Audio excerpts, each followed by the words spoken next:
시청자 여러분 안녕하십니까? 투자자분들의 포트폴리오에 한 수를 더하는 시간 연합뉴스 경제TV 윤쌤의 돈 되는 썰전의 윤조입니다.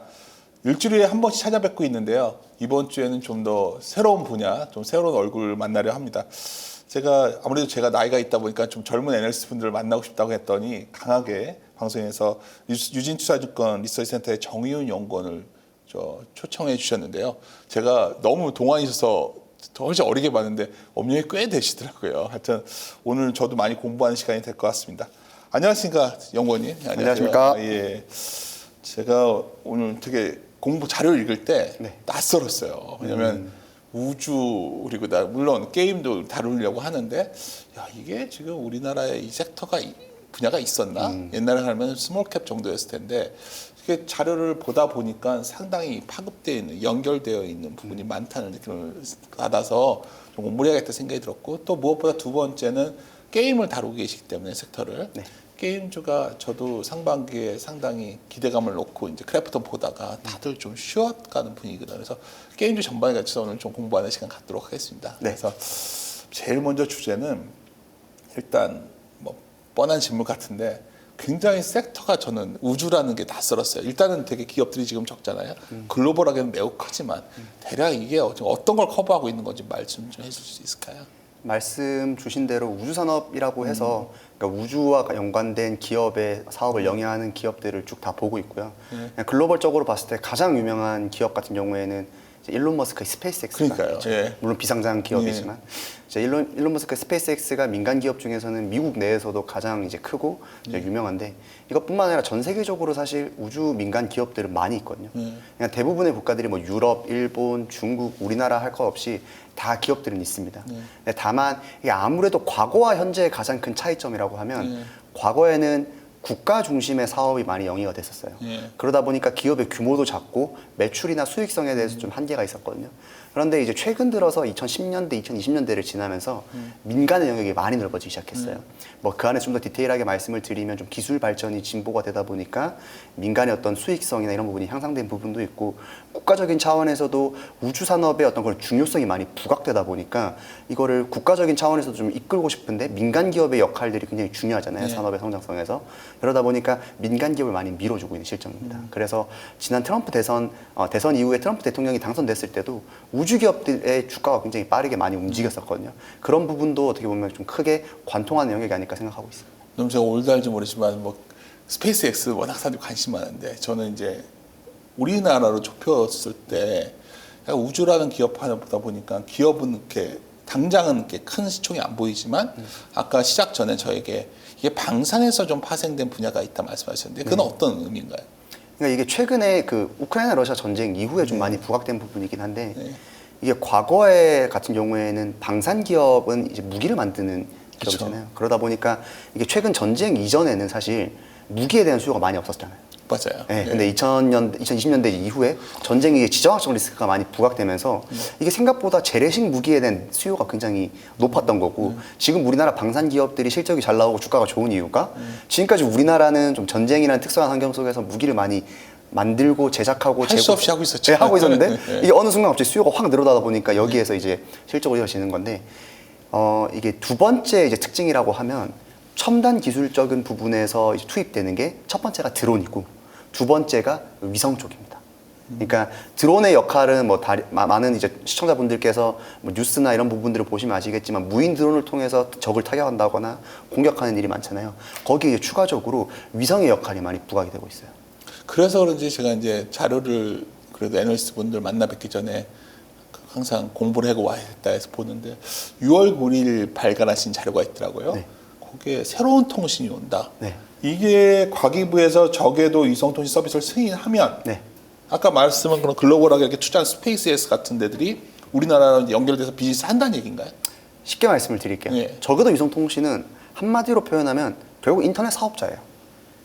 그러니까 국내에 지금 인터넷 사업자를 영위를 하고 있는 대표적인 기업들이 SKT, KT, LG 이런 통신 3사가 있잖아요. 근데 이제 그 통신 3사 같은 경우에는 우리의 이제 통신 서비스를 지상통신, 그러니까 광 케이블망을 기반으로 한 지상통신으로 지금 제공을 하고 있는데 적어도 위성통신은 쉽게 말해서 위성을 통해서 서비스를 제공하겠다. 높지 않은 저궤도의 위성을 띄워놓고서 거기로 인터넷 연결하는 거다? 맞습니다. 그러면 이게 예. 저궤도가 떠오르고 있다는 말은 과거에도 위성 통신이 있었는데 멀리서 통신 서비스를 주고 있었어요. 스카이라이프 뭐 이런 거 아닌가요? 맞습니다. 일본 NHK 보고 그랬잖아요. 네, 우리가. 예. 대표적으로 시골 같은 데 가면 스카이라이프 통신이 있었잖아요.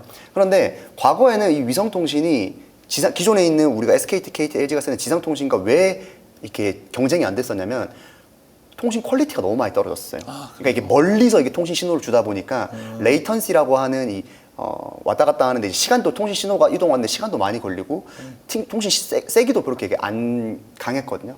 근데 저궤도 이게 가까워지다 보니까 신호도 세지고 이제 인터넷 서비스가 훨씬 더 커진 거예요. 높이 있을 때는 이게 약했는데 저궤도로 해놓은. 근데 저궤도로 하지 않았던 이유가 있을 거 아니에요?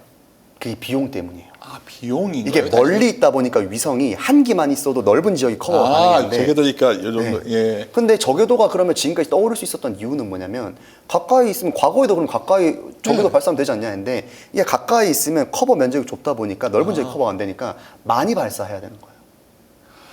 그래서 제가 기억나는 게 뭐 그 스타링크 같은 거 보면 위성을 엄청 많이 쏘더라고요. 맞습니다. 몇천 개를 쏘길래 나 그게 왜 그렇게 하나 했더니 그게 면적이 적으니까 많이 해놔야 되는 거군요. 면적도 적고 더 넓은 지역에 유의미하게 커버하기 위해서는 결국엔 지구 전체를 위성으로 덮어야 되거든요. 말만 해도 거창한데요. 네. 주자가? 그래서 예. 거기에 가장 큰 배경 중 하나가 뭐냐면 발사 비용의 좀 하락도 가장 큰 영향 중 하나입니다. 위성 발사 비용. 예, 위성 발사 비용이 과거에는 많이 비쌌는데 최근에 로켓 발사가 굉장히 빈번하게 이루어지고 있고 발사 비용도 많이 낮아졌었거든요. 그러다 보니까 과거에는 저궤도 위성 통신을 하고 싶어도 이게 비용에 대한 부담 때문에 이걸 영위를 하지 못했는데 이게 발사 비용이 점점 써지다 보니까 많이 발사도 되겠는데? 라고 해서 지금 제일 많이 발사하고 있는 게 일론 머스크의 스페이스가 지금 영위하고 있는 스타링크 서비스예요. 그러니까 스타링크, 그러니까 제가 자료를 보다 보니까 스타링크가 있고 원웹인가? 원웹, 유럽에서 하는 게 있고 아마존도 하더라고요. 카이퍼라는 게. 아마존도 하고 있어요. 근데 일단 스타링크는 제가 많이 들어봤는데 이게 도대체 어떤 규모인 거예요? 이게 지금? 지금 수천 개의 위성을 발사를 해서 네. 말 그대로 아까 전에 말씀드린 대로 지구 전체를 덮어서 통신망을 갖추는 거예요. 그래서 그걸 통해서 전 세계 인터넷 서비스를 제공하겠다라는 거죠. 그래서 지금 현재 실제로 서비스가 제공되고 있는 지역이 북미 지역, 남미, 그리고 유럽 지역, 그리고 호주, 그리고 아시아 지역에서는 일본, 몽골 이런 지역은 이미 되어 있거든요. 몇 년 전부터. 그리고 그게 우리나라에도 지금 서비스가 임박해 있어요. 제가 놀란 게 자료에 이미 스페이스X가 2019년부터 쏘아 올렸고 이미 위성이 8,000개가 넘는다고 그러는데 사실이에요? 맞습니다. 와, 진짜요? 네. 이거 엄청나네요. 지난해 그 로켓 발사가 260번 정도가 있었거든요. 전 세계적으로 모든 국가 기업 다 합쳐서 그중 절반을 스페이스X가 발사했어요. 스페이스X보다 많이 발사한 국가는 없어요. 미국도 뭐 스페이스X와 비교하면 이제 더 적게 발사한 거죠. 그러면 제가 이제 보다 보니까 이제 점점 더 재미있는데, 근데 뭐 사실 스타링크는 은근히들 많이 알려져 있는데 제가 이번에 원웹인가 그 원웹과 스타링크가 약간 차별성이 있다 말씀하셨는데 사실 우리 기업과는 원웹과 관련이 좀 있다는 느낌을 받았어요. 자료를 읽다가. 아닌가요? 맞습니다. 이게 반은 맞고 반은 틀린데 이게 과거에는 좀 있었던 게 우리나라 하나 시스템, 하나 그룹에서 원앱에 이제 이사회 이제 들어갈 수 있는 지분을 보유를 하고 있었어요. 근데 지금은 매각을 했습니다. 올해 매각을 했어요. 몇 개월 전에. 그래서 제가 우주 관련 주들을 보다 보니까 하나그룹과 관련이 높던데요. 맞습니다. 예를 들어서 하나 에어로스페이스가 그 세트랙 I 지분 있고 아까 하나 그 어디였죠? 이제 갑자기 생각이 안 나네. 시스템도 관련이 있고. 하여튼 근데 이 원앱이라는 게 말씀하시는 게 스타링크와 다르게 B2B 중심이라고 하셨는데 그게 어떤 의미를 말하는 거예요? 그러니까 스타링크는 B2C고 그러면 여긴 B2B인가요?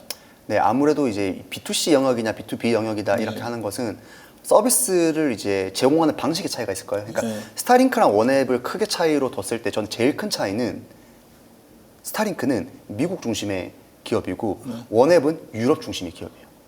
그게 뭐가 중요하냐 생각하실 수 있는데 저도 그건 알겠던데 그게 어떤 차이가 있는 거예요? 그게 왜 이제 최근 들어서 부각을 받냐면 이게 트럼프 대통령이 당선되고 나서 그 부분이 더 부각을 받기 시작했어요. 미국이 자꾸 그 개입하고 이러니까 미국을 벗어나려고 하는 거군요. 맞습니다. 그게 독립하려는 부분이 있었는데 과거에는 제가 아까 말씀드렸던 게 스타링크가 유럽에서도 사용이 된다고 했잖아요. 그래서 유럽 EU 입장에서 봤을 때는 저궤도 위성 통신에 대한 니즈가 그렇게 크지가 않았어요. 왜냐면 어차피 스타링크가 잘 구축을 해놨고 우리는 그걸 쓰면 되니까. 그런데 이제 트럼프 대통령이 당선되고 나서 계속 유럽 쪽에서 너희 국방비 관련해가지고 얘기를 하고, 심지어 특히 젤렌스키 대통령과 트럼프 대통령이 갈등이 있었잖아요. 연초에. 갈등이 있었을 때 스타링크를 끊을 수도 있다라는 위협이 있었어요. 그리고 실제로 그런 위협들이 많이 대두가 되다 보니까 유럽 지역에서 우리들만의 위성통신망을 갖춰야겠다. 그리고 그 위성망을 갖추기 위해서 가장 이제 앞서 나가 있는 유텔셋이라고 하는 기업의 원외 서비스망을 활용해야겠다는 지금 니즈가 많이 발생이 되고 있거든요. 한마디로 말하면은 관세 분쟁하면서 이제 전 세계가 약간 과거처럼 세계보다는 좀 뭔가 분리되는 시대로 가니까 스타링크 서비스 의존하다가는 이게 되게 경계해야겠구나. 네. 그래서 유럽이 원 웹으로 가는데 우리네 관련된 기업이 잘 안 보여서 그러는 건데 그럼 우리한테 좋아지는 기업들이 있는 거예요? 이게 사실 그럼 우리나라도 그러면 원앱 서비스랑 스타링크 서비스처럼 적어도 위성통신망을 갖추면 좋지 않을까라고 생각할 수 있는데 우리나라는 그게 되게 힘들어요. 왜 그러냐면 우리나라는 땅이 너무 좁고 기존에 있는 지상통신망이 너무 잘 발달되어 있다 보니까 한국은 그러니까 이거는 적어도 위성통신망을 갖추기 위해서는 좋으나 싫으나 지구 전체에 다 덮어야 되거든요. 위성망을. 근데 우리나라는 우리나라만을 커버하기 위해서 전체 다 덮기에는 그래서 인프라 사업은 참여하지 말고 네. 어쩌면 우리는 다른 영역을 들어가야 되는구나. 네. 부품이나 뭐 이런 것들을 말씀하시는 그렇죠. 거죠. 그리고 우리나라에도 서비스를 내기 위해서 다른 국가의 서비스를 차용해 올 수밖에 없는 거죠. 그러면 그러니까, 거기에서 민간 차원에서의 서비스를 쓰는 것도 있을 거고 국가적인 차원에서 수요가 있을 수 있잖아요. 가장 이제 특징적인 부분이 결국에는 국방의 영역에서의 우리 위성망을 좀 확보하고 싶다라는 게 있는데 거기에 지금 참여하고 있는 게 원앱 서비스예요. 근데 그걸 스타링크로 안 하는 거네요, 우리가. 스타링크로 안 하고 B2G 같은 경우에는 원앱 쪽이 들어가 있어요. 왜냐면 미국이 이거 싫어하지 않을까요, 그러면? 미국이 싫어할 수 있는데 우리 입장에서 봤을 때는 어쨌든 연결성이 좀 있어야 되잖아요. 한화 시스템이 원앱에 지분이 있었잖아요. 그러다 보니까 그 지분이 어쨌든 좀 연결성이 있다 보니까 국가적인 차원에서 좀 B2G 영역을 하기 위해서 원앱 서비스를 사용하는 지금 국가 사업이 좀 준비 중에 있습니다. 이거 두 개는 이제 주의가인데 아마존의 카이퍼 프로젝트는 어떤 거예요? 아마존이 이제 물류 같은 것들 이렇게 하는 건가요? 그러니까 아마존 같은 경우에는 전형적인 이제 빅테크 기업이잖아요. 그렇죠. 이게 지금은 아마존을 말씀해 주셨는데 사실 구글도 그렇고 아마존도 그렇고 페이스북도 그렇고 지금 메타죠. 메타도 그렇고 당시에 인터넷 보급률을 높이는 데 관심이 많았어요. 전 세계적으로 인터넷 보급률이 70%가 채 안 됩니다. 하기는 해외 나가면 우리나라처럼 이 광통신망 깔린 데가 없으니까. 그쵸. 해외는 이걸 건너뛰고 바로 여기로 가는 거네요. 그 지상통신망이 지금 발전될 대로 발전됐는데 아직까지도 못한 부분은 여기 지상통신망의 한계가 굉장히 크거든요. 그러니까 그런 부분들을 좀 보완해 줄 수 있는 영역이 이제 위성통신망이나 이런 부분인데 결국엔 그런 테크 기업들 같은 경우에는 보급률이 늘어나는 것 자체가 여긴 자기네들 시장이 넓어지는 거잖아요. 그러다 보니까 통신망을 이제 넓히는 데 관심이 되게 많았던 거고 아마존도 거기에 굉장히 이제 좀 관심이 많았던 건데 카이퍼 프로젝트가 사업적인 부분은 똑같아요. 방금 말씀드린 영역은 똑같은데 다만 차이점이 있다라고 하면 아직까지 위성 발사가 많이 이루어지진 않았어요. 얼마 전에 발사를 해서 이제 4번째 발사가 이제 진행이 됐거든요. 얼마 안 된 거네요. 얼마 안 됐어요. 그래서 그런 부분이 있다 보니까 사업적인 속도는 느린데 이제 다른 기업에 비해서 자금력은 되게 좋아요. 왜냐하면 제프 베조스도 이제 거기에 계속 많은 돈을 투자하려고 하고 있고 아마존 차원에서 지금 현금 유동성 자체는 문제가 크게 안 되기 때문에 그런 부분에서 많이 빠르게 따라가고 있습니다. 한국의 위성통신 사업은 기본적으로 B2C보다는 그런 빅테크들은 직접 B2C를 하는 거고 우리는 그냥 B2B로 하는 거다 보니까 아까 하나 시스템도 이렇게 있고 말씀하시니까 SK그룹도 통신이 있을 거고 KT도 통신그룹이 있을 거 아니에요. 이들은 어떻게 지금 액션하고 있죠? 그러니까 우리나라에도 그럼 위성통신망이 없었냐라고 하면 전혀 아닙니다. 우리나라도 오래전부터 있었어요. 그러니까 대표적으로 KT그룹에 KT셋이라고 하는 자회사가 있어요. 그리고 SK그룹에도 SK텔링크라고 하는 위성통신 자회사가 있어요. 이건 들어본 것 같아요. 네. 왜냐면 우리나라도 스카이라이프 같은 그런 위성통신 서비스를 써야 되는 거예요. 근데 제가 아까 말씀드렸다시피 기존에 우리나라가 쓰던 위성통신은 멀리서 쓰던 거예요. 그건 저궤도가 아니었어요. 정지궤도라고 하는 멀리서 이제 주는 훨씬 높이 있는 거죠. 맞습니다. 훨씬 높이 있는 거다 보니까 통신 서비스에 제약이 있었죠. 그런데 이제 우리나라에 저궤도 위성 통신 서비스가 들어오려다 보니까 어떤 게 시간이 오래 걸렸냐면 정부 입장에서 우리나라 법으로 봤을 때 해외 통신 사업자가 국내에 직접적으로 서비스를 제공할 수가 없어요. 그러니까 국내 기간 통신 사업자라고 하는 사업자를 끼고 사업을 영위를 해야 돼요.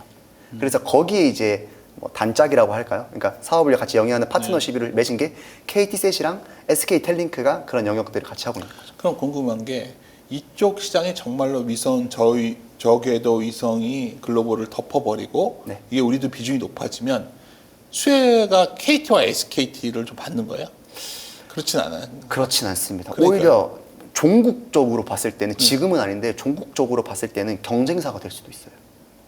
왜냐하면 적어도 위성통신의 퀄리티가 지금은 지상통신의 완전 경쟁은 안 되거든요.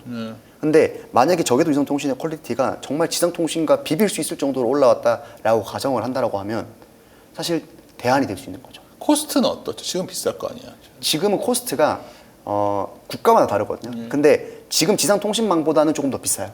그런데 감내를 못할 수준은 아니에요. 대표적으로 뭐 국가마다 환율에 따라 다를 수 있겠지만 통상적으로 한 달에 만 15만 원, 20만 원 정도의 위성통신 그런 비용이 부과가 되거든요. 근데 우리가 생각했을 때 당연히 지상통신의 그 지금 서비스 가격과는 차이가 있지만 보통 저기도 위성통신망이 타겟하는 시장은 지상통신망이 거의 못 들어가는 시장이에요. 그래서 대표적으로 우리나라 같은 경우에는 그런 지역이 잘 없어요. 섬 같은 데가 해당되겠네요.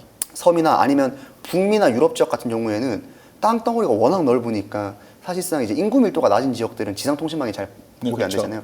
그런 지역들은 통신 서비스를 하고 싶어도 못 쓰는 지역들이 일단은 많이 들어가고 있고 그럼 우리나라에는 아예 서비스가 안 들어가냐라고 했을 때는 대표적으로 지상통신망이 못 들어가는 지역들이 있어요. 우리나라에도. 그렇죠. 일단은 배. 그래서 네.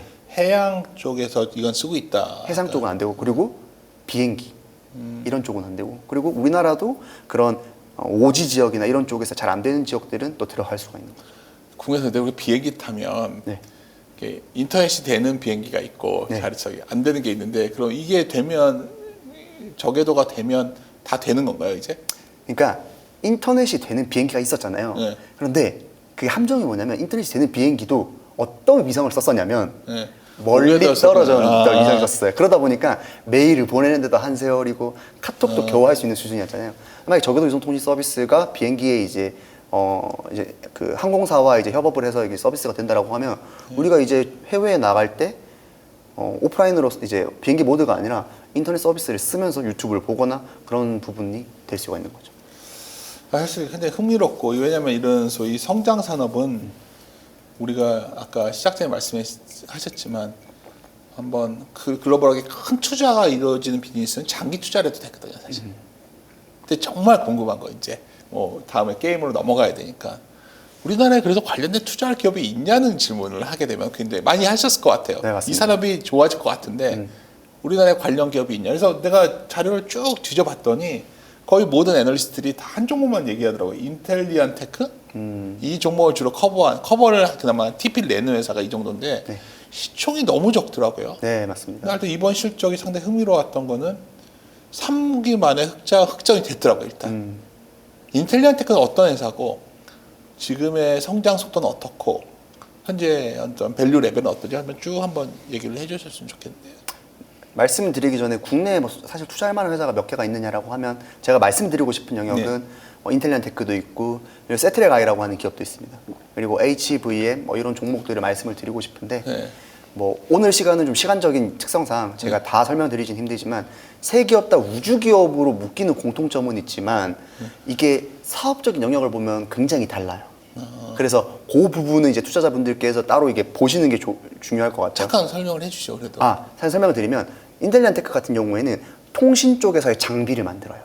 네. 그러니까 위성 아까 띄워놓는다고 말씀드렸잖아요. 그럼 그 위성들이 결국엔 통신 서비스를 이제 제공을 해줄 텐데 네. 지상에서 이걸 수신할 수신기가 필요하죠. 안테나가 필요하죠. 네. 그 안테나를 만든다고 생각하시면 돼요. 그럼 지상 장비를 어쨌든 하는 영역이 있을 거고 세트레가에는 뭐 하는 회사냐? 위성을 만들어요. 위성을 만드는데 통신 위성을 만드는 게 아니라 오늘 말씀드린 통신 위성을 만드는 게 아니라 관측 위성을 만듭니다. 관측 위성은 뭐 하는 애들이냐? 위성이 이제 지구를 돌면서 사진을 찍는 거예요. 그러니까 사진을 찍으니까 이게 어디에서 수요가 많냐? 군사적인 용도로 수요가 많아요. 그러다 보니까 최근에 지정학적 리스크가 높아지면서 관측 위성에 대한 수요가 많이 높아지고 있어요. 그런데 우리나라의 철강 기업들이 이제 많잖아요. 그런데 일반 철강이 아니라 특수 철강을 만들어야 돼요. 왜냐하면 우주 로켓이나 우주에 나가는 부품들 같은 경우에는 굉장히 높은 온도도 견뎌야 되고 낮은 온도도 견뎌야 되거든요. 그래서 일반적인 철강은 부품에 들어갈 수가 없어요. 그래서 특수 철강을 만드는 회사가 이 HVM, 국내에 있는 HVM이라는 회사라고 생각하시면 좋을 것 같습니다. 딱 들어보니까 그 세트랙 아이는 꽤 오래전부터 있던 회사예요. 네. 그래서 제가 좀 알고 있고 원래 그 과학자분들이 만든 네, 회사로 맞습니다. 알고 있고, 야, 이거 아직까지 지속했다는 거는 그래도 상당히 잘하신 거죠. 네. 인텔리안테 거는 좀 읽어보니까 실제 그 평평형 안테나 네. 이게 굉장히 수요가 글로벌하게 늘 수도 있잖아요. 네. 근데 이 기업이 글로벌 경쟁력은 갖고 있어요. 지금 글로벌 경쟁력을 갖췄다라고 말씀을 드릴 수 있는 부분이 들어보시면 아시겠지만 플레이어가 몇 없어요. 그래서 제가 시총을 적은데 약간 흥미를 느꼈어요. 네. 왜냐하면 생각보다 없더라고요. 이게 왜 왜 그러냐면 그래요? 이해가 안 가더라고요. 서비스를 하는 기업 자체가 몇 없어서 그래요. 오늘 말씀드린 기업이 사실 다예요. 네. 그러니까 스타링크 말씀을 드렸죠. 네. 원앱 서비스를 하는 유텔셋이라는 기업이 있고 그리고 아마존이 있거든요. 그러니까 지금 그러니까 이 세 개 기업 중에서 서비스를 실질적으로 영위하고 있는 건 스타링크랑 유텔셋의 원앱밖에 없어요. 네. 그러다 보니까 지상 장비를 납품을 하기 위해서는 어쨌든 서비스 기업이 수주를 내줘야 되는 건데 스타링크는 본인들이 만들어서 본인들이 납품을 해요. 그러니까 여기에서는 공급을 할 수가 없는 거예요. 자기가 직접 다 생태계를 먹는 거네요. 네. 체인을 다. 그래서 근데 그 나머지 두 개의 기업이 결국에는 아마존이랑 이제 유텔셋이 있는데 네. 여기에 이제 인텔리안테크 제품이 들어가는 거죠. 유텔셋에 대한 기대를 자료들 보면 많이 강조하시더라고요. 그러니까 다른 증권사도 그렇고 네. 위원님도 그러시고. 근데 실제 서로 거래가 되고 있나요? 지금 매출이 많이 발생되고 있어요. 지금 실제로 이번에 2분기 때 실적이 올라가고 하반기에 지금 턴어라운드가 계속해서 이루어지려고, 그러니까 실적이 우상향하려고 하는 부분도 결국에는 원앱향 매출 그리고 미국향 매출, 컴퍼니 A라고 하는 이제 미국향 매출이 이제 좀 많이 늘어나고 있거든요. 계속 A사 하는데 컴퍼니 A가 그거 맞나요? 맞습니다. 네. 그러니까 왜 이렇게 말하지는 네. 저희가 직접 언급이 안 되잖아요. 안 됩니다. 네, 네. 그러니까 미국의 A사형 게이트형 안테나 맞습니다. 이 정도 얘기하면 알아서 추론하시면 네, 됩니다. 네. 거기가 실제 접촉이 있는 거예요? 접촉이 있고 이미 수주 금액도 큽니다. 그러니까 초도 물량이 300억 정도가 나왔었는데 그게 2021년인가 2022년에 나왔었는데 그거는 물량이 이미 다 소진됐고요.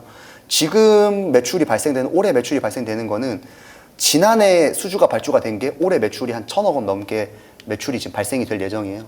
그게 있는 거고 지금 현재 추가적으로 제가 최근에 보고서 발간된 내용을 좀 보시면 컴퍼니 A가 물량이 더 늘어날 것으로 예상이 되고 있어서 지금 미국 현지에 공장을 짓고 있어요. 직접 얘가 들어가는 거예요? 네. 오, 그래요? 그러니까 라인업을 그러니까 뭐 컴퍼니 A에서 요청을 했겠죠 당연히. 왜냐면 그냥 짓지는 않았을 테니까. 네. 왜냐면 컴퍼니 A에서도 지금 이제 사업을 영위를 하다 보니까 더 많아질 거라고 지금 예측이 되고 거기에서 이제 라인업을 좀 더 보충을 해야겠다라는 니즈가 이제 맞물리다 보니까 지금 현재 라인업을 미국에서 증축을 하고 있는 것으로 파악이 되고 있습니다. 근데 뭐 이 정도는 자료에 쓰여졌다는 거 애널리스트 분들이 네. 이미 다 알고 있는 상황인데 그걸 이미 주가에 많이 반영했기 때문에 최근에 주가가 좀 부진한 거 아닌가요? 그러한 흐름을 어떻게 보세요?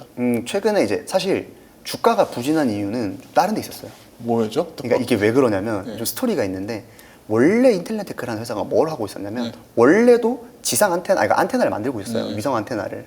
그런데 제가 아까도 말씀드렸는데 원래 있던 위성 통신은 뭐였죠?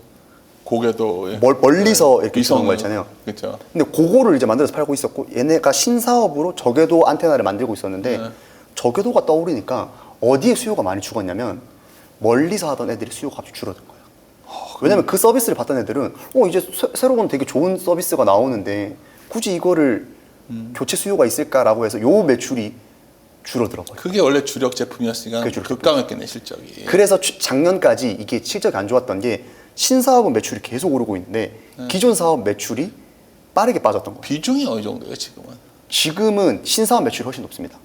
그럼 뭐 나쁠 게 없는 건데. 그래서 지금 주가가 바닥을 찍고 살짝 지금 반등해가지고 있던 구간이 지금 현재 구간이고 네. 여기에서 이제 지금 향후에 주가가 더 우상향하는 이제 과정의 이제 시나리오를 봤을 때는 저궤도 위성 통신망이 훨씬 더 빠르게 확장되고 관련된 매출이 더 나오는 게 결국에는 주가가 좀 더 우상향하는 관건인 거예요. 하나하나의 밸류를 보는 게 아니라 큰 산업의 성장을 보는 거니까 아마 흥미롭게 앞으로 좀 업데이트 하셨으면 좋겠고 이제 네. 게임주가 또 은근히 화두에 올라요. 왜냐하면 안 좋은 얘기로 화두에 오르고요. 좋은 얘기도 있겠지만 근데 정말 저도 원래 상반기에 크래프톤을 좀 저도 관심이 있었기 때문에 관련해서 언급을 했었는데 5월 27일 날 자료를 쓰셨어요. 근데 우리 아셔야 되는 게 산업 자료 쓰시면 대개는 오버웨이트 많이 쓰세요. 그래서 상당히 부진했지만 좋아질 거다 보셨는데 5월 17일 자료 냈을 때에 비해서 게임주가 그래도 이렇게 소외에서 잘 못 벗어났다는 전 생각인데 어떻게 생각하시는지 그거에 대해서는? 게임주 같은 경우에는 제가 크게 두 가지를 먼저 말씀을 드리고 싶어요. 첫 번째는 오버웨이트라고 썼는데 섹터 전반의 오버웨이트이 아니라 크래프톤의 오버웨이트였어요? 아니요, 이제 각자 도생인 거죠.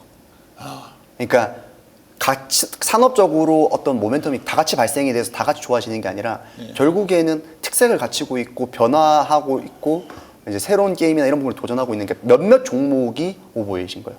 그러니까 왜 이런 말씀을 제가 드리냐면 코로나 때가 사실상 국내 게임주는 전성기였어요. 그때는 아시겠지만 그럼요. 주가도 좋고 실적도 좋았는데 그때는 결국에 가장 큰 트렌드는 뭐였냐면 모바일 게임 시장이 계속해서 우상향하고 있는 과정이었어요. 맞아요. 그땐 특히 코로나 때는 고점이었던 게 사람들이 다 대부분 할 게 없으니까 게임이나 이런 부분에 대해서 매출도 잘 나오고 했었는데 2022년을 지나면서 2022년 때는 모든 게임주 주가가 안 좋았습니다. 정말 암흑길 정도로 너나 할 거 없이 주가가 안 좋았고 2023년도부터 이제 지난해까지의 어떤 트렌드를 보면 일부 종목만 주가가 좋았어요. 그러면 그 일부 종목이 뭐였냐? 크래프톤과 W게임즈였어요. 네. 그럼 왜 얘네 둘만 좋았냐라고 하면 국내 매출 비중이 적어요. 그러니까 다시 말하면 국내 모바일 게임 시장은 계속 꾸준히 안 좋았어요. 그러다 보니까 국내 매출 비중이 안 좋았던 크래프톤과 W게임즈만 주가가 좋았거든요. 나머지 게임사는 다 안 좋았어요. 대표적으로 NC나 넷마블이나 카카오 게임즈나 진짜 NC 같은 거 끔찍한 네, 상황이죠. 정말 안 좋았는데 올해 들어오면서 이제 최근 몇 년간 좀 달라진 포인트 중 하나가 뭐냐면 첫 번째는 국내 게임사들이 최근 몇 년간 안 좋았잖아요. 비용 통제를 많이 하기 시작했어요. 그러니까 코로나 때 굉장히 높았던 개발 인력들 몸값이나 이런 부분들이 지금 상당 부분 많이 정리가 된 게 있고 그쵸. 두 번째는 최근에 좀 나오는 트렌드 중 하나인 게 DTC라고 해서 과거에는 모바일 게임 매출이 발생되면 30%의 수수료가 의무적으로 부과가 됐어요. 그런데 왜냐하면 앱스토어나 플레이스토어에서 원래 뛰어가죠. 잡았으니까. 플랫폼이 가져가는 거니까. 근데 최근에는 그게 좀 낮아지려는 움직임이 오고 있어요. 아직은 30%인 걸로 알고 있는데 제가 그런. 수수료는 안 변했어요. 근데 네. 뭘 도입하고 있냐면 자체 결제 시스템을 도입을 했어요. 아, 그러니까 앱 마켓을 경유해서 하면 30% 수수료가 붙잖아요. 네. 근데 우리가 만들어낸 자체 결제 시스템으로 하면 수수료가 그러니까 그 시스템 수수료만 붙기 때문에 훨씬 적게 붙거든요. 그러니까 그런 부분들이 많이 늘어나면서 비용이 많이 줄어들고 있는 게 있고 그리고 이제 다른 특징으로는 모바일 게임 시장이 결국에는 이제 많이 이제 줄어들었는데 반등을 크게 하고 있는 게 아니라 하던 사람은 계속 또 하고 있어요. 그러다 보니까 거기에서 어떻게 보면 좀 기회 포인트를 잡는 게 좀 중요하지 않을까 생각하고 있습니다. 네, 그럼에도 불구하고 게임주 주변에 이제 저도 뭐 얘기를 하고 저희가 게임주를 아직 젊은 분들에 비해서 잘은 못하죠. 잘 이해는. 근데 이제 이 펄어비스라는 회사를 보다 보면 야 이게 신작 나오고 뭐 신작 기대 갔다가 실망하고 지연되고 이거 저거 양치기 선처럼 반복되고 있는 건 아시죠? 네. 이게 그러니까 펄어비스도 2분기 출시 연기했다는데 이거 그때 가면 더 걱정된다는 코멘트가 나올 정도인데 이 펄어비스 같은 사례에 대해서는 게임주 애널리스트로서 어떻게 생각하세요? 이게 신뢰를 확 무너뜨리는 거잖아요, 계속. 맞습니다. 이게 참 안타까운 게 뭐냐면 게임주는 주가에 영향을 크게 세 가지 미치는 걸 세 가지 요소로 네. 봐요. 첫 번째가 실적입니다. 그렇죠. 실적이면 잘 나와. 이거 모든 주식이 다 그렇겠죠. 근데 두 번째가 신작 기대감이 있어요. 그러니까 신작 기대로 밸류에이션을 다 이미 가버리잖아요, 거기를. 세 번째가 신작 이후에 성적이 있어요. 그러니까 기대감이 있는 거랑 신작 출시 이후에 그러니까 성적이 나오는 건 또 다른 얘기잖아요. 이 세 개가 있는데 펄어비스 같은 경우에는 보통은 신작이 나오고 신작이 잘 되냐 안 되냐 뭐 이런 과정이 가야 되는데 신작이 굉장히 오랫동안 출시가 안 되다 보니까 신작이 출시가 안 되면 기존 실적은 빠질 수밖에 없거든요. 안 좋을 수밖에 없는 거고 두 번째는 신작이 이제 안 나오니까 매출이 안 나오다 보니까 기대감으로 계속 가는 거고 제가 제일 우려가 되는 건 뭐냐면 한 번 더 연기가 돼서 지금 내년도 초로 지금 연기가 됐거든요. 내년도 초에 실제로 나왔다 손 치더라도 그 다음 신작은 어떻게 할 것이냐가 좀 걱정이 많이 돼요. 오히려 더 실망. 이게 2021년부터 나온다고 했는데 아직 안 나왔잖아요. 네. 그러니까 그게 이번에 나온다고 하더라도 그럼 그 다음 신작은 어떻게 되는 거지 했을 때 주가에 굉장히 이제 좀 부담으로 작용할 수밖에 없죠. 근데 이 펄어비스만의 문제가 아니라 보는 게 그래서 크래프톤이 상반기에 상당히 그 관세 전쟁 때문에 주가가 전반적으로 부진할 때 인조이라는 기대감 생기면서 상당히 견조했어요. 인조이도 막상 열어보니까 뭔가 돈은 안 되는 느낌? 네. 그러니까 이게 신작 당장 내년 신작 게임들도 별로 안 보이는 것 같고 우리 게임주들이 어때 보이세요? 제가 잘못 알고 있는지 잘 체크가 안 되던데. 크래프톤 같은 경우에는 이게 인조이가 뭐 성과가 안 좋냐라고 하면 사실 그건 아니에요. 그러니까 이게 처음 낸 신작임에도 불구하고 빠른 시간 내에 100만 장 판매량을 달성을 했고 올해 내로 뭐 200만 장까지도 볼 수는 있겠지만 그게 실적이 나쁜 건 아니거든요. 그런데 크래프톤이라고 하는 대형 게임사 입장에서 봤을 때는 관련된 실적이나 매출이 되게 미미한 거죠. 너무 한 게임에 의존하고 있으니까. 네, 너무 이제 그리고 그 한 게임의 매출이 너무 크다 보니까. 그러다 보니까 지금 현재 단기 주가 같은 경우에는 그 한 게임의 실적 영향이 더 커요. 그러니까 크래프톤이 지금 주가에 신작에 대한 기대가 많이 반영돼 있냐고 하면 사실상 많이 반영이 안 돼 있어요. 그래서 제가 아까 게임주마다 너무 다르다고 말씀드렸던 게 게임주마다 어떤 게임주는 기존에 있는 신작보다는 실적보다는 신작에 영향을 많이 받는 게임사가 있고 크래프톤 같은 경우에는 신작보다는 실적이 이제 영향을 좀 많이 받는 게임사인 거죠.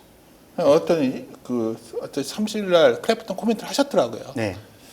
컨선을 하회했고 그 뒤에 주가도 부진하다가 최근에 좀 반등을 하는데 실적이 안 좋았던 기존 것들이 안 좋았던 거예요. 그러면 이렇게? 그쵸. 그러니까 어느 정도 안 좋았던 거예요? 2분기 때는 전통적인 비수기 영향도 있었고요. 그리고 두 번째로 PC나 모바일 쪽에서의 매출이 좀 빠졌던 게 있어요. 그러면 그게 빠졌던 이유는 뭐냐면 크래프톤이 보통 1년 중에 4개 분기 중에 3개 분기에 어떤 BM을 넣거든요. 그러니까 좀 콜라보레이션이라든지 그런 BM들을 넣어요. 근데 1개 분기는 쉬워요. 왜냐하면 서버 이용자 입장에서도 유저 입장에서 봤을 때 매 분기 과금을 하기에는 되게 부담이 되잖아요. 그래서 쉬어가는 분기가 보통 한 분기 정도가 있는데 작년 같은 경우에 그게 4분기였고 올해 같은 경우에 그게 2분기였어요. 그러다 보니까 상반기 중에 2분기 중에서는 그런 실적 모멘텀이나 특히 크래프톤 같은 경우에 신작 모멘텀이 적잖아요. 그러니까 주가가 조금 되게 상대적으로 다른 게임주 비해서 좀 부진했던 거고 최근에 주가가 지금 스물스물 이제 반등을 하고 좋게 움직이는 이유는 3분기 실적이 좀 다가오고 그런 부분들이 좀 많이 부각을 받다 보니까 실적의 숫자가 나아진다? 숫자가 굉장히 좋을 것으로 기대가 되고 있어요. 왜냐하면 3분기 중에 있었던 슈퍼카 콜라보라든지 지금 에스파 콜라보는 이미 진행이 됐거든요. 그러니까 에스파라고 하는 이제 K-팝 스타의 콜라보가 진행이 되고 있는데 굉장히 상품이 잘 뽑히고 이용자들의 만족도가 그걸 계속 언급하는데 어떤 거예요? 내용을 제가 잘 몰라서 에스파 네. 그룹 콜라보. 왜냐면 요새 K 엔터가 굉장히 시장에 관심이 많으니까 주식들도 네. 연동될 수가 있다는 생각 때문에. 네, 맞습니다. 그러니까 실제로 이용자 입장에서 봤을 때 네. 배틀그라운드라고 하는 IP가 결국에는 슈팅 게임이잖아요. 그쵸. 그러면 거기에 맵에 가서 그냥 싸우는 거잖아요. 네, 네. 그럼 거기에 이제 콜라보를 넣을 수 있는 요소가 첫 번째는 자동차가 있어요.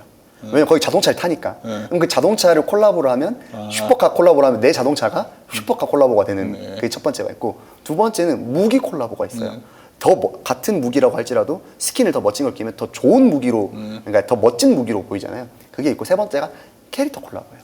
내 캐릭터가 일반적인 그냥 사람 캐릭터가 아니라 그런 K-팝 스타들과의 협업을 통해서 내 캐릭터가 실제로 뭐 에스파의 유명 걸그룹 이제 뭐 카리나나 뭐 윈터 같은 그런 그의 캐릭터로 치장할 수가 있는 거죠.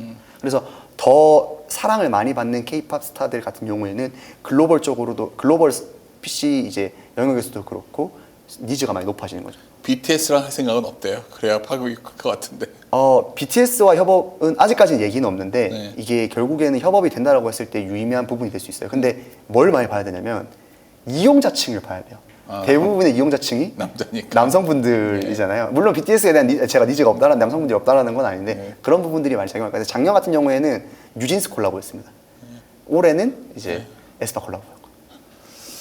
그러니까 크래프톤도 결국 2분기 대비해 3분기 QOQ로 좋아지는 부분들에 대해 사람들이 이제 반응을 하는 거니까 이거는 좀 연속성이 있을 수도 있겠네요. 크래프톤은. 맞습니다.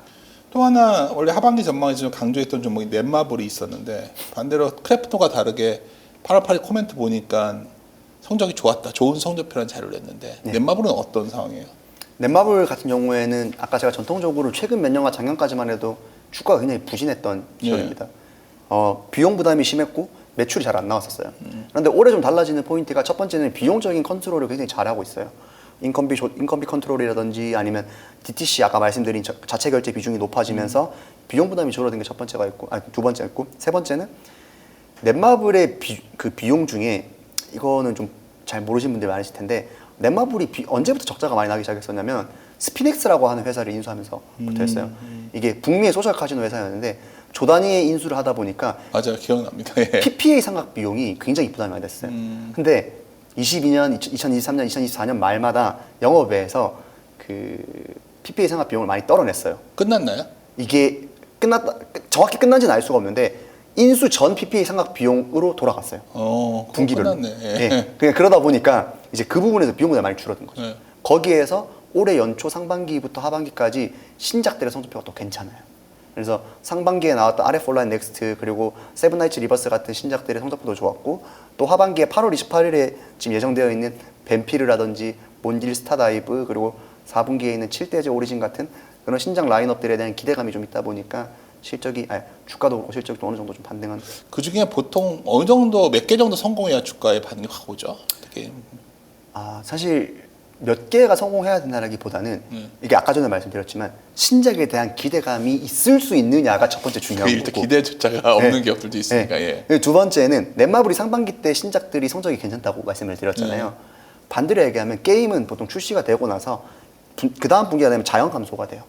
그러면 그 다음 분기에 내는 신작이 그 전 분기에 있었던 자연 감소된 신작들에 빠지는 부분을 얼마만큼 메워줄 수 있느냐가 중요한 포인트거든요. 그래서 지금 3분기 때 나오는 결국엔 뱀피르나 몬길 스타다이버 같은 경우에는 상반기에 있었던 세븐나이츠 리버스 그리고 RF 온라인 넥스트의 실적을 얼마만큼 아웃퍼폼 해줄 수 있느냐가 관전 포인트일 것 같습니다. 네, 예, 갑자기 생각이 나는데 이 게임주들이 어떤 코스트 문제를 말씀하셨으니까 네. 사실 뭐 AI가 발전하면서 개발자들이 요새 굉장히 좀 고용 시장이 안 좋아졌다는 얘기를 들었는데 전반적으로 이러한 비용들은 계속 낮아지는 추세인가요 지금 게임사들의? 디테일하게 말씀을 드리면 두 가지 영역이 있을 것 같아요. 첫 번째는 개발에서의 영역은 아직까지 완전히 대체는 하지 못하고 있어요. 제가 알기로도 여전히 비싼 걸로 알고 있다는 연봉들이. 이게 왜냐면 코딩하는데 도움은 줄 수는 있지만 AI가 게임을 만들어 줄 수는 없거든요. 그리고 뭐 이런 부분들은 대체된다고 하더라고요. 정확합니다. 그래서 게임 사람 만나서 물어봤더니 연봉 비싸다고 하더라고요. 그러니까 어디 쪽의 영역이 지금 많이 지금 첫 번째로 인력이 감축되고 있냐면 아트 쪽이에요. 그러니까 그래서 최근 N소프트 기사 같은 거 보면 아트 영역에서의 좀 그런 이렇게 인력 조정이 있을 수 있다라고 기사를 본 것 같은데 아트 쪽 같은 경우에는 확실히 AI 쪽에서의 영역들이 많이 도움이 많이 되고 있다라고 하더라고요. 그래서 첫 번째로 이제 비용적 컨트롤이 가능한 부분은 좀 아트 쪽이 많이 되지 않을까. 왜냐하면 게임이 날이 갈수록 그래픽 퀄리티가 좋아지는 걸 요구하다 보니까 아트 쪽에 대한 비용도 많이 만만치 않았었거든요. 그런 부분들이 많이 좀 도움될 거라고 저는 생각을 하고 있습니다. 정현월께서는 좀 불편하겠죠. 우리 아재들의 게임주는 NC 소프트거든요. 정말 이렇게까지 왔는데 NC 소프트가 여기서 이제 정말 다시 과거까지는 아니지만 그래도 매출이 좀 회복되고 좀 그래도 가능성이 있어 보이나요? 어때 보이세요? 최근에? 그러니까 정확히 말씀을 드리면 과거의 영광과 비교했을 때는 지금으로서는 거기까지 가긴 힘들지만 힘들 것 같은데 여기 지금 현재 주가 수준이 굉장히 많이 하락한 상황이고 현재에서 주가가 오르기 위해서는 더 개선될 여지가 있느냐를 봐야 되는 거잖아요. 개선될 여지는 충분히 있다고 보고 있어요. 그 중에서 말씀을 드렸던 게 넷마블이 그래왔던 것처럼 NC소프트도 지난해 연말부터 올해 상반기까지 인원 감축을 많이 진행을 하고 있어요. 그러니까 많이 부담이 됐던 비용적인 부분을 많이 컨트롤하고 있거든요. 지난해 그 인원 감축으로 800명 정도가 이제 조정이 됐는데 올해 같은 경우에 추가적으로 한 200~300명 정도가 더 감축될 것으로 생각합니다. 제가 그 현직에 있을 때 NC와 뭔가 비즈니스를 같이 하려고 제가 판교 많이 갔었거든요. 인원 많이 줄였네요. 그 건물도 크고 인원 참 많았는데 벌써 1000명을 줄였어요. 올해까지 한 거의 1000명 정도 되다 보니까 비용적인 부분이 있는 거고 두 번째는 결국에는 게임사는 실적이 잘 나오기 위해서는 신작이 잘 돼야 됩니다. 그래서 올해 지금 4분기에 출시가 예정되어 있는 아이온2라고 하는 어떻게 보면 NC소프트의 리니지 다음 가는 IP인 아이온의 IP인 아이온2로 좀 어떻게 반전의 기회를 노려보려고 하고 있고 지금 두 번째 쇼케이스까지 열었거든요. 첫 번째 쇼케이스, 두 번째 쇼케이스 반응이 어때요? 그러니까 리니지 외에는 항상 NC는 반응이 없었던 걸로 기억을 해서 이번에 반응이 좀 괜찮았어요. 아 그래요? 실제로 유저들도 기대감이 있는 거고 사실 아이온이라고 IP라고 하면 아까 아재들이라고 표현 주셨는데 예전에 MMO 좀 하시던 아재분들께는 뭐 아재들이죠. 굉장히 좀 소구력 있는 IP긴 하거든요. 그래서 좀 MMO 하시던 분들이면 모를 수는 없어요. 안 해본 분은 계시지만 반대로 얘기하면 아이온2가 나왔을 때 MMO에 관심 있으신 분들은 해보고 싶은 마음은 제가 들 거라 생각하고 있습니다. 물론 NC소프트에 대한 반감이 심하신 분들도 계시지만 아이온이라는 IP가 나왔을 때 궁금해할 거다라고 하는 측면에서는 이거를 부정하시는 분은 안 계실 거예요. 안 할 수는 있지만 궁금해할 수는 있거든요. 그러다 보니까 그런 부분에서도 지금 시장에서는 어느 정도 기대감도 갖추고 있는 상황입니다. 야, 이거 제 주위에 얘기해줘 좋아할 사람들 많은데 그리고 정말 야, 이번에 저는 실적 코멘트 여러 가지 게임즈 보면서 가장 정말 놀랬던 종목이 펄어비스예요. 왜냐면 이거에 대한 기대가 뭐죠? 그 게임 박람회 같은 데 가서도 뭐 나온다고 하고 사람들 갔다까지 오고 막 이랬던 종목인데 붉은 사막 나와도 뭐 제목 자체가 8월 14일 자료 제목이 이제 붉은 사막 출시 이유가 더 걱정이라는 자료 제목을 너무 직관적으로 잘 잡으셨더라고요. 뭐 이렇게 되면 이 기업은 정말 숏리스트 되는 거 아니에요? 더? 아 이게 그래서 그 숙제가 저는 펄어비스가 남은 것 같아요. 그러니까 물론 붉은 사막이 내년 초에 연기가 돼서 또 완성도 있게 나와서 좋은 실적을 거두면 얘기가 조금씩은 달라질 수는 있지만 좋은 실적을 거둔다고 하더라도 거기에 붙을 수 있는 퀘스천 마크가 붉은 사막을 내는데 이 몇 년의 시간이 걸렸는데 그래요. 그 다음 신작이라고 뭐 불렸던 뭐 도깨비라든지 영상만 나오고 아직까지는 전혀 소식이 없는 그런 게임들은 또 얼마나 걸릴 것인가에 대한 시장의 의구심이 안 나올 수가 없거든요. 그러면 그 우려를 불식시키기 위해서는 최대한 시장과의 소통이 더 잘 돼야 돼요. 우리가 그런 우려가 있는 건 충분히 알고 있다. 근데 우리 지금 신작 개발이 어느 정도 진행이 됐고 뭐 어느 정도 쇼케이스나 이런 부분을 통하면서 소통이 빠르게 돼야 그 이후에 대한 우려가 좀 부식시킬 수 있는데 지금으로 봤을 때는 너무 연이은 신작 지연으로 인해서 시장에서는 출시 이후도 성적표가 좋다고 하더라도 좀 우려는 불식시킬 수는 없을 것 같아요. 기대 자체를 안 하는 것 같은데 어떤 사람들 관심권에서 벗어나 버리는 느낌을 받아서 그래서 뭐 최근에 게임스컴에서 좀 노미네이트 그러니까 그 후보에 지금 네 개 부문에서 노미네이트가 되면서 좀 어제도 주가가 조금 반등을 하긴 했었는데 처음 몇 개월 전에도 펄어비스 뭐 엄청 평가가 좋다, 뭐 엄청난 것 같다 다 그랬는데 왜 이렇게 지연되는 거예요? 아니 다 된 것처럼 하는데 왜 지연되는 거죠? 이게 사실 내부적인 이슈여서 제가 뭐 이렇다 저렇다 얘기는 할 수는 없겠지만 가장 중요한 부분은 첫 번째는 그냥 개발적인 부분에서 미진한 부분이 있었다라고 보는 게 첫 번째 얘기겠죠. 두 번째는 완성도에 대한 집착이 될 수도 있을 것 같아요.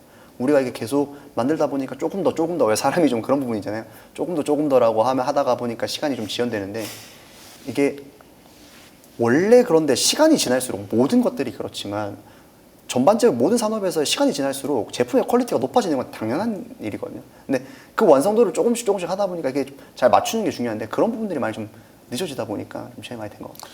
저처럼 이제 섹터가 아닌 매크로 보는 입장에서는 이제 이러한 비즈니스들은 결국 한국을 벗어나서 얼마나 확장되느냐 여부에 달려 있는데 예를 들어서 화장품도 결국 중국이 막혔을 때 일본을 뚫고 미국을 뚫어서 재평가됐고 사실 문화 수출 측면에서 보면 K-팝도 그렇고 화장품도 그렇고 게임도 그러한 영역에 좀 일부 약간 발이 걸쳐 있는데 왜 이거는 좀 글로벌하게 잘 안 되는 느낌이거든요 최근에.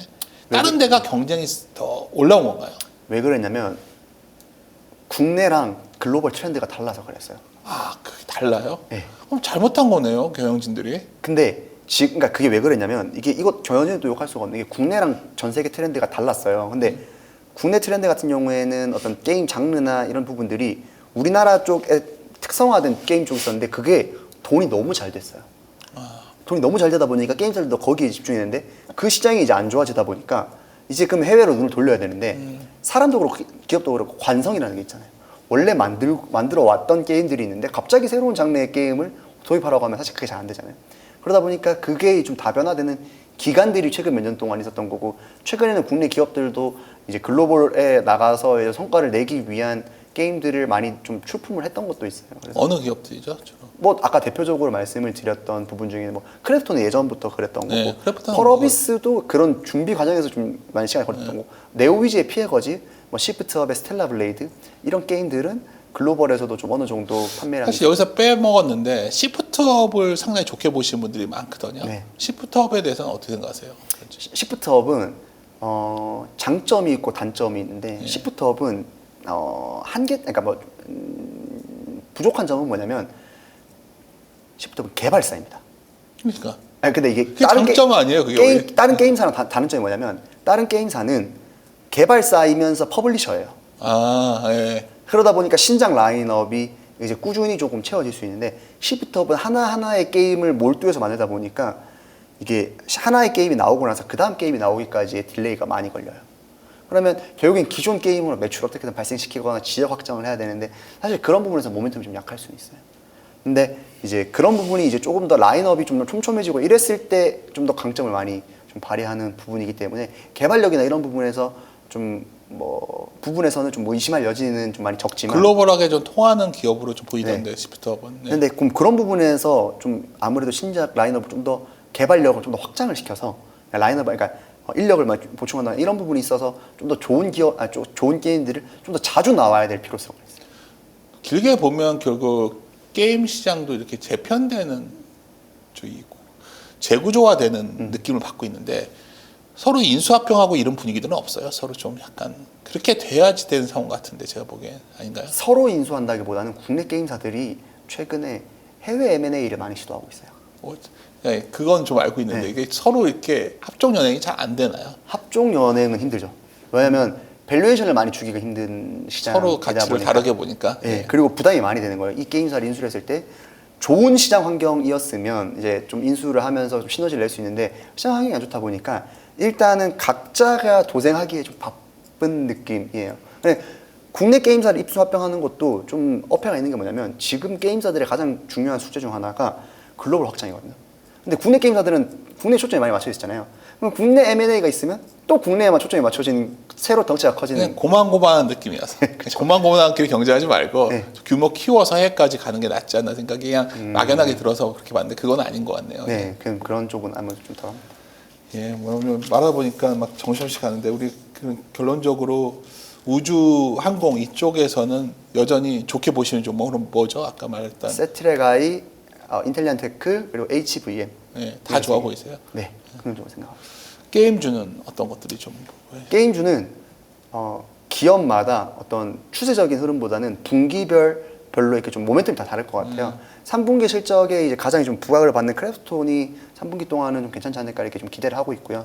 넷마블 같은 경우에는 신작 모멘텀이 좀 있을 것으로 생각이 되고 있습니다. 특히 벤피르나 몬길, 칠드제 같은 아까 말씀드렸던 그런 종목들이 있을 것 같고 NC소프트는 연말에 있는 아이온2에 좀 초점을 맞춰서 트레이딩 하시는 게 좋을 것 같아요.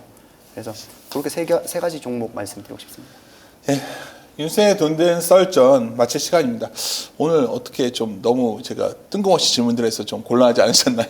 아니요, 제가 오히려 너무 좋았던 게 예. 다른 방송 같은 경우에는 편성된 시간이 짧다 보니까 예. 이게 단편적인 얘기밖에 많이 못 예. 드리거든요. 근데 오늘 같은 경우에는 되게 질문을 주시는 게 예. 이게 왜 그런지 좀 전곡을 좀 찔러주시고 좀 백그라운드를 더 길게 설명을 드릴 수가 있어서 투자자분들께서도 좀 이해하시는 데 훨씬 더 좀 좋은 시간이 아니었나 생각을 하고 있습니다. 저도 막연하게 시청 적으니까 안 보고 있었던 산업인데 공부를 해야겠다는 생각이 들었습니다.